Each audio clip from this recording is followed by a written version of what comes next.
साथियों नमस्कार। एक बार फिर से आपका स्वागत है। क्लास 10th की ये बुक है RBSE की। पहला पार्ट हमने कर दिया है राजस्थान का परिचय। दूसरा पार्ट है राजस्थान के प्रमुख संत व लोक देवता। ज़्यादा समय नहीं लेते, सीधा वीडियो को शुरू करते हैं। अच्छा लगे तो चैनल को सब्सक्राइब कर दीजिएगा, नहीं तो कोई समस्या नहीं है। देखिए वीडियो देखिए। राजस्थान के किन लोक देवताओं को पंच पीरों में शामिल किया गया है? कई बार पूछा जाता है और एग्जाम हॉल में कई बार कन्फ्यूजन हो जाती है। तो इसमें देखिए, पहले तो ये देख लेते कौन कौन है। पाबू जी हैं, हड़बू जी है, रामदेव जी है, मेहा जी मांगलिया जी है और गोगा जी है। तो कई बार ऑप्शंस में तेजा जी या अन्य कोई लोक देवता का नाम दे दिया जाता है और पूछा जाता है कि इनमें से कौन नहीं है, जहाँ पर कन्फ्यूजन हो जाती है। तो इसमें आप ये ट्रिक याद रख सकते हैं। अगर सीधा याद है तो कोई दिक्कत ही नहीं है। गो, पा, राम और ह। गोगा जी, पाबू जी, रामदेव जी, मेहा जी मांगले जी और हड़बू जी। सीधा याद आ जाएगा परीक्षा में। फिर आगे देखिए, गोगा जी के माता पिता का क्या नाम है? तो बाछल जी इनके माता हैं और जेवर जी इनके पिता हैं गोगा जी के। अपने किन मौसेरे भाइयों से गायों के रक्षार्थ है तो गोगा जी वीर गति को प्राप्त हुए? तो जो अर्जुन और सुरजन है उनके साथ। गोगा जी का जन्म स्थान ददरेवा किस नाम से जाना जाता है? तो शीर्षमेढ़ी के नाम से जाना जाता है इनका जन्म स्थान, याद रखिए। और जो इनकी समाधि है वो धूरमेढ़ी कहलाती है। और सीधा पूछा जाए शीर्षमेढ़ी से संबंधित कौन है तो गोगा जी हैं। इनका जन्म स्थान ददरेवा चूरू में है। तो ददरेवा चूरू से किन लोक देवताओं का संबंध है सुमेलित करने को लेकर अक्सर पूछा जाता है, तो ये गोगा जी है। फिर आगे देखते हैं, गोगा जी का समाधि स्थल धूरमेढ़ी है। गोगामेढ़ी कहाँ पर स्थित है? तो हनुमानगढ़ में स्थित है गोगामेढ़ी। गोगा नवमी ये कब मनाई जाती है? तो भाद्रपद कृष्ण नवमी को ये मनाई जाती है। गोगा जी को किन उपनामों से संबोधित किया जाता है? तो देखिए, जाहिर पीर, नागराज, गोगा पीर, इन नामों से इनको जाना जाता है। गोगा जी का पूजा स्थल किस वृक्ष के नीचे होता है? तो खेली के वृक्ष के नीचे होता है। गोगा जी का प्रतीक किसे माना जाता है? तो भाला लिए अश्वराही अथवा सर्प को इनका प्रतीक माना जाता है। तेजा जी का जन्म स्थान कौन सा है? तो ये खडनाल नागौर है इनका जन्म स्थान, याद रखिएगा। और इनका जन्म कब हुआ? तो मार्ग शुक्ल चतुर्दशी को 1073 ईस्वी में। और तेजा जी के माता पिता कौन थे? तो ये राम कुंवरी इनकी माता और ताहार जी इनके पिता। ये सवाल कई बार पूछे जाते हैं, सीधे सवाल आते हैं। जैसे तेजा जी के का ससुराल कहाँ पर है? तो पनेर में। कई बार पूछा गया सवाल है, कई बार, और वापस पूछा जाता है। तो तेजा जी का ससुराल कहाँ पे है? पनेर में है। तेजा जी की पत्नी का नाम पेमल, ये भी कई बार पूछा गया है। तेजा जी ने किसकी गायों की रक्षा की? तो लाछा गुजरी की गायों की तेजा जी ने रक्षा की। सीधा सवाल आता है, लाछा गुजरी गायों की रक्षा के संबंध में कौन से लोक देवता हैं? तो तेजा जी हैं। किस स्थान पर सर्पदंश से तेजा जी की मृत्यु हुई? तो सुरसुरा में। कई बार तो जो संबंधित पूछा जाता है सुमेलित करने को लेकर, तो कई बार सुरसुरा का भी नाम आता है कि सुरसुरा से संबंधित लोक देवता हैं, तो वो तेजा जी हैं, याद रखिएगा। तेजा दशमी कब मनाई जाती हैं? तो भाद्रपद शुक्ल दशमी को मनाई जाती हैं। तेजा जी को किस रूप में दर्शाया जाता है? तो भाला लिए घुड़सवार जिनकी जिह्वा पर सर्प डस रहा है। तेजा जी की तांती सर्पदंश के रोगी के लिए पैर में बांधी जाती है। तो कौन से पैर में? तो दाएं पैर में। पाबू जी का जन्म स्थान कौन सा है? तो कोलू गांव। ये लोक देवताओं लेकर खास पूछा जाता है। सब के जन्म स्थान जो हैं वो एक तरफ और लोक देवताओं के नाम एक तरफ, और उनको सुमेलित करने को लेकर। तो पाबू जी का जन्म स्थान है कोलू गांव। इतिहासकार मोहम्मद नैंसी, महाकवि मोरजी आसिया आदि ने पाबू जी का जन्म स्थान किसे बताया? तो खारी खाबड़ का जूना गाँव बाड़मेर को बताया। पाबू जी का विवाह किसके साथ हुआ? था सोड़ी के साथ हुआ। किसकी गायों की रक्षा था? तो पाबू जी ने प्राण गंवाए। तो देवल छानने की जो गाय थे, पाबू जी ने इनकी रक्षार्थ में अपनी जान गंवाई। और तेजा जी ने लाछा गुजरी की रक्षार्थ में, याद रखिएगा। देवल छानने की गायों को किसने छुड़ाया? तो जायल नरेश जिंदराव खिची ने इनको छुड़ाया था। पाबू जी की घोड़ी का क्या नाम था? तो केसर कालमी पाबू जी की घोड़ी का नाम था। पाबू जी का मुख्य पूजा स्थल कहाँ पर है? तो कोलू फलोदी में। जोधपुर में सर्वप्रथम ऊंट लाने का श्रेय किसे जाता है? तो पाबू जी को जाता है। ऊँट के बीमार होने पर रात्रि में किसकी फड़ बाँची जाती है? तो पाबू जी की फड़ बाँची जाती है। पाबू जी को किन का अवतार माना जाता है? तो लक्ष्मण का अवतार माना जाता है। ये सब सवाल पूछे गए हैं। सब के सब सवाल वापस कभी न कभी वापस किसी न किसी भर्ती परीक्षा में जैसा कि रिपीट होते हैं, तो आपको ये अच्छे से याद करने हैं। देवनारायण जी के पिता किसके विरुद्ध संघर्ष में अपने 23 भाइयों सहित मारे गए? तो विनायक के शासक के विरुद्ध। देवनारायण बगड़ावत किसके पुत्र थे? तो भोजा और शेरू गुर्जर के पुत्र थे। देवनारायण जी ने किसके साथ विवाह किया? था पीपल देव के साथ विवाह किया। ये क्लास 10th की बुक है RBSC की, राजस्थान का इतिहास व कला संस्कृति। देवनारायण जी का मुख्य पूजा स्थल कहाँ पर है? तो आसिंद भीलवाड़ा में है, याद रखिएगा। देवनारायण जी का मेला कब लगता है? तो भाद्रपद शुक्ल सप्तमी को लगता है। लोक देवताओं में सबसे लंबी फड़ किस लोक देवता की है? तो देवनारायण जी की। कई बार पूछा गया सवाल है, रिपीटेड सवाल है, वापस आ सकता है। मल्लिनाथ जी के माता पिता कौन थे? तो जीणादेव व राव सलखा। मल्लिनाथ जी का विवाह किसके साथ हुआ? तो रानी रूपादेवी के साथ हुआ मल्लिनाथ जी का विवाह। मल्लिनाथ जी किन के शिष्य बने? तो उगम जी पार्टी के। मल्लिनाथ जी का मंदिर कहाँ पर है? तो ये तिलवाड़ा बाड़मेर में है, याद रखिएगा। देखिए एक सवाल है, मल्लिनाथ जी का जो मंदिर है वो तो तिलवाड़ा बाड़मेर में है।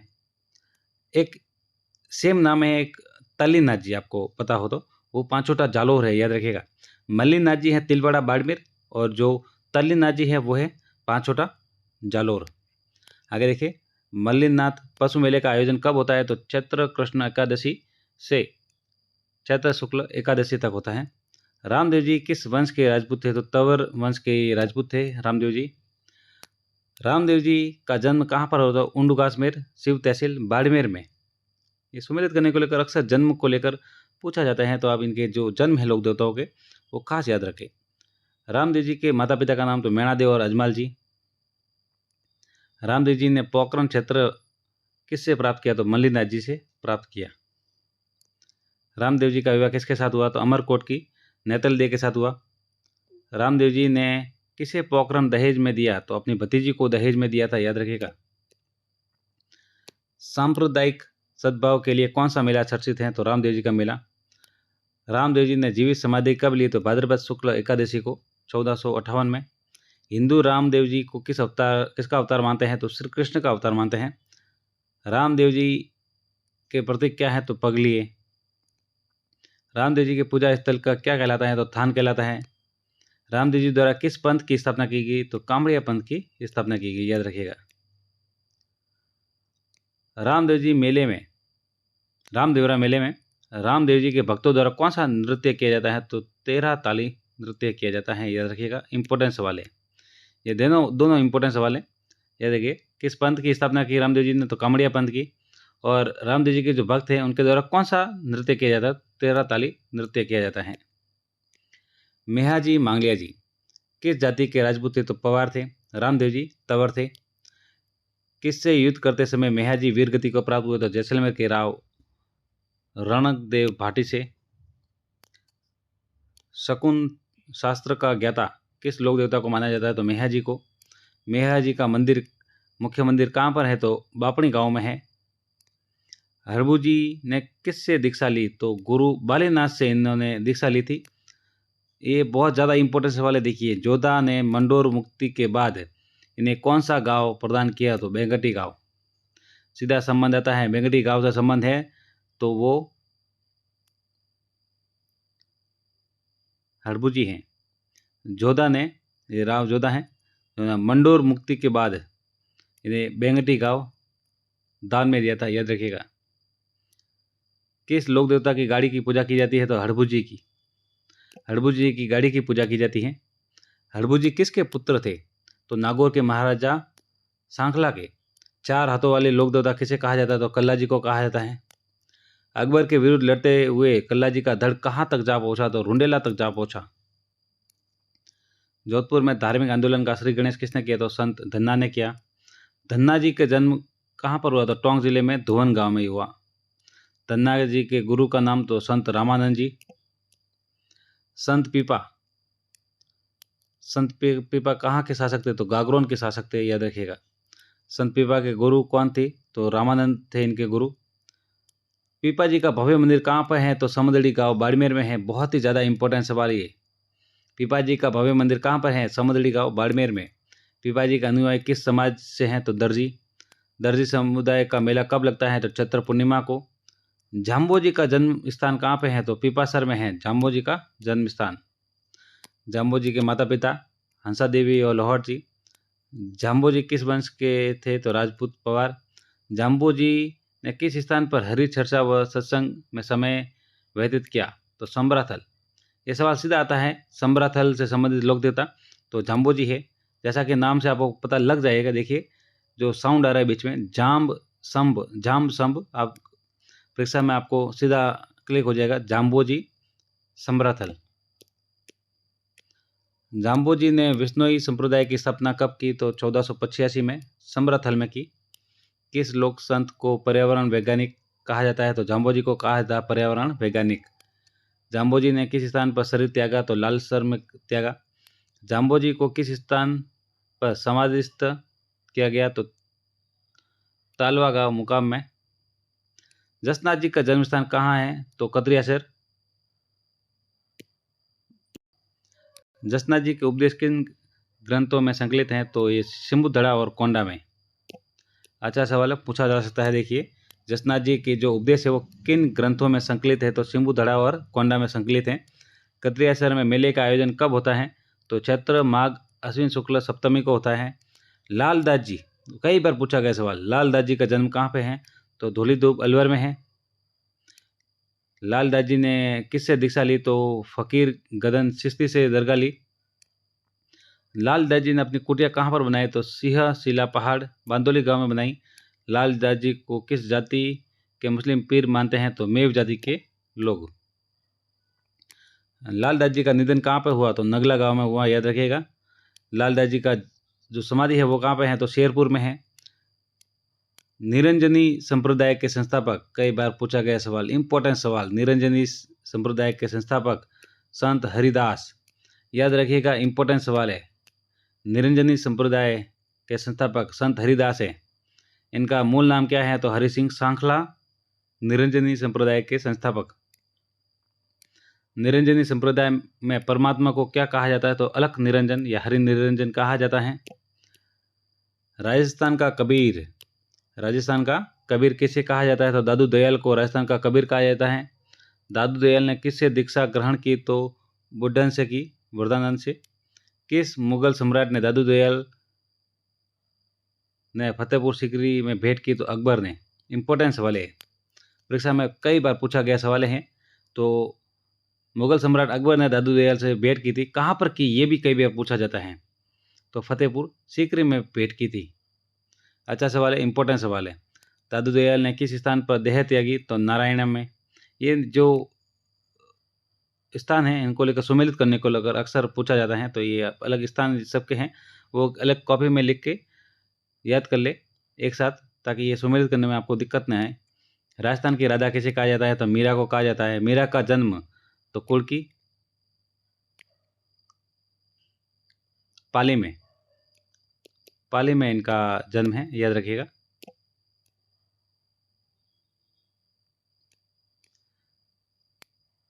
मीरा का विवाह किससे हुआ? तो भोजराज से हुआ। मीरा ने अपने जीवन का अंतिम समय कहाँ पर व्यतीत किया? तो द्वारिका के डाकोर में स्थित रणछोड़ मंदिर में। राजस्थान की दूसरी मीरा किसे कहा जाता है? रानाबाई को राजस्थान की दूसरी मीरा कहा जाता है। इंपॉर्टेंट सवाल, परीक्षा में पूछा गया सवाल है, बार बार आता है, रानाबाई राजस्थान की दूसरी मीरा। और ये भी कई बार सवाल पूछा जाता है। देखिए रानाबाई जो है राजस्थान की दूसरी मीरा, इनका जन्म कहाँ पर हुआ? तो हरनवा में हुआ 1504। ये तो पूछा नहीं गया, लेकिन हरनवा जरूर पूछा जाता है। रानाबाई राजस्थान की दूसरी मीरा और इनका जन्म हरनवा में हुआ। रानाबाई के गुरु संत चतुरदास। ये सब सवाल इंपॉर्टेंट सवाल है, आप अच्छे से याद रखें। रानाबाई के माता पिता कौन थे? तो गंगाबाई और राम गोपाल। संत माऊजी का जन्म स्थान कहाँ पे है? तो साबला गाँव डूंगरपुर, याद रखिएगा। अच्छा सवाल है, इंपॉर्टेंट सवाल है, पूछा जाता है। जो सवाल ज़्यादा पूछे गए हैं मैं उनको खास बता रहा हूँ, उसको तो वो तो आपको खास याद होने ही चाहिए। माऊजी ने किस धाम की स्थापना की? तो वैण वृंदावन की स्थापना की बेणेश्वर में। माऊजी के द्वारा तैयार किए ग्रंथ क्या कहलाए? तो चौपड़ा। माऊजी के चौपड़े किस दिन बाहर निकाले जाते? तो दीपावली के दिन। माऊजी के अनुयायी उन्हें विष्णु का अवतार, कौन सा अवतार मानते हैं? तो कल की अवतार मानते हैं। माऊजी का मुख्य मंदिर कहाँ है? तो साबला में है। संत रामचरण का मूल नाम क्या था? तो रामकिशन। संत रामचरण ने किन से दीक्षा प्राप्त की? तो महाराज कृपा राम जी से। संत रामचरण जी ने किस संप्रदाय की स्थापना की? तो रामस्नेही संप्रदाय की स्थापना की। बहुत ही ज़्यादा इम्पोर्टेंट सवाल पूछा गया, सवाल बार बार पूछा जाता है कि रामस्नेही संप्रदाय के संस्थापक कौन है? तो संत रामचरण जी। फिर ये सवाल उससे भी ज़्यादा इम्पोर्टेंट, रामस्नेही संप्रदाय का मुख्य महोत्सव कहाँ पे है? तो फूलडोल में, फूलडोल मिला है ये मुख्य महोत्सव, याद रखिएगा, इम्पोर्टेंट सवाल। आगे जो पाठ है, राजस्थान के उत्सव, त्योहार व मेले। गणगौर की सवारी में ईसर जी किसका प्रतीक है? तो ये शिव का प्रतीक है, याद रखिएगा, पूछा जाता सवाल, कई बार पूछा। गणगौर की सवारी में ईसर जी किसका प्रतीक है? तो शिव का। किस विदेशी इतिहासकार ने गणगौर की सवारी का रोचक वर्णन किया? तो कर्नल जेम्स टॉड ने किया। इनको घोड़े वाले बाबा भी कहा जाता है। राजस्थान में तीज कहाँ की प्रसिद्ध है? बहुत ही ज़्यादा इंपॉर्टेंट सवाल। राजस्थान में तीज जयपुर की प्रसिद्ध है। बूंदी का कजली त्योहार कब मनाया जाता है? तो भाद्रपद शुक्ल तृतीया को मनाया जाता है बूंदी का कजली त्योहार, तीज त्योहार। ये सब सवाल इंपॉर्टेंट है, आप अच्छे से याद रखिएगा इनको। होली का त्यौहार कब मनाया जाता है? फाल्गुन पूर्णिमा को मनाया जाता है। ये राजस्थान में कोड़ा मार होली हर बार पूछा जाता है, सुमेलित करने को लेकर बार बार सवाल ये सामने आ जाता है। तो जो कोड़ा मार होली है वो भिनाई की है। जो लठमार होली है वो है महावीर जी की। शेखावटी में होली के अवसर पर कौन सा नृत्य किया जाता है? तो गिद्दड़ नृत्य किया जाता है शेखावटी में। पत्थरों की होली कहाँ पर की जाती है? तो ये पत्थर मार होली है बाड़मेर की। ये इंपॉर्टेंट सवाल है, सब बार बार पूछे जाते हैं। बाड़मेर में होली के अवसर पर किसकी बारात निकाली जाती है? तो इलो जी की बारात निकाली जाती है। अक्षय तृतीया कब मनाई जाती है? तो वैशाख शुक्ल तृतीया को मनाई जाती है। बीकानेर का स्थापना दिवस, तो अक्षय तृतीया। जैनों का सबसे पवित्र और महत्वपूर्ण उत्सव, तो पसण भाद्रपद में। पर्युषण है ये का अंतिम दिवस क्या कहलाता है? तो संवत्सरी कहलाता है। मुसलमानों के किस त्योहार को बकरा ईद कहा जाता है? तो ईद उल जुहा को बकरा ईद कहा जाता है। रमजान की समाप्ति का दिन क्या कहलाता है? तो ईद उल फितर कहलाता है। मुहर्रम के अवसर पर किन की याद में ताजिए निकाले जाते हैं? तो हुसैन इमाम की याद में निकाले जाते हैं। अन्नकूट का मेला किस स्थान पर आयोजित किया जाता है? तो ये नाथद्वारा में आयोजित किया जाता है। अन्नकूट मेला नाथद्वारा में, यह इंपॉर्टेंट सवाल। बेणेश्वर का मेला, इजी सवाल पूछा जाता है बार बार, डूंगरपुर में।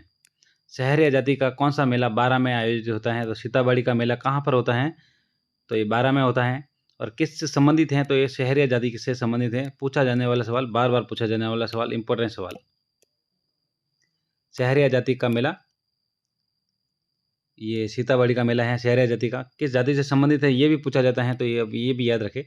और कहाँ पर? तो ये 12 में। पुष्कर में मेले का आयोजन कब होता है? तो कार्तिक पूर्णिमा को। पुष्कर मेले की कौन सी परंपरा इसे विशेष बनाती है? तो दीपदान।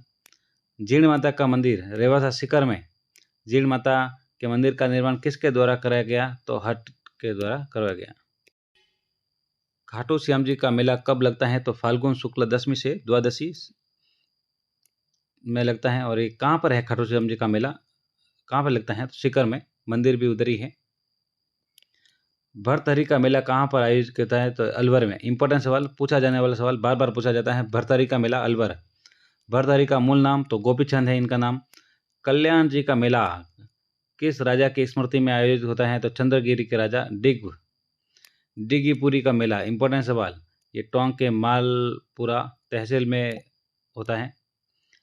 श्री महावीर जी के मेले का आयोजन किस स्थान पर होता है? तो चंदनगांव सवाई माधोपुर में होता है। श्री महावीर जी सवाई माधोपुर। एक सेकंड, शायद से ये सवाल गलत लग रहा है मुझे। श्री महावीर जी का मेला ये करौली है, करौली में लगता है श्री महावीर जी का मेला, याद रखिएगा। बीकानेर के शासकों की कुल देवी कौन सी है? तो करनी माता है। चूहों का मंदिर कहाँ पर है? तो देशनोक। शीतला माता का मंदिर कहाँ पर और शीतला मेला कहाँ पर आयोजित होता है? तो सील की डूंगरी गांव है, छाक्षू, जयपुर में ये लगता है शीतला माता का मंदिर। किस देवी के मेले को बैलगाड़ी का मेला कहा जाता है? तो शीतला माता का मेला है, इसको बैलगाड़ी का मेला भी कहा जाता है। शीतला माता के मंदिर का निर्माण किसने कराया? तो माधव सिंह ने करवाया। शीतला माता को उत्तर भारत में किस नाम से जाना जाता है? तो महामाई के नाम से जाना जाता है।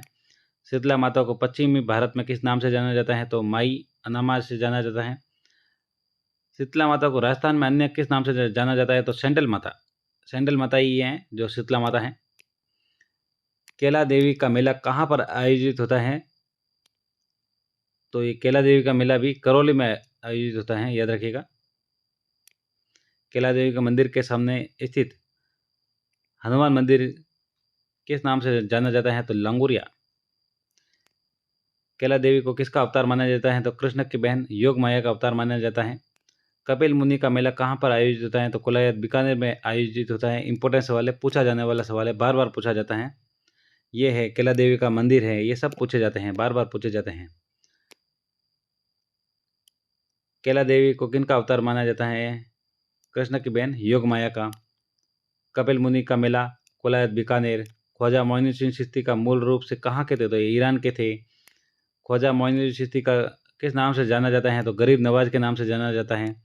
ख्वाजा मोइनुद्दीन चिश्ती का उर्स कहाँ पर आयोजित होता है? तो अजमेर में होता है।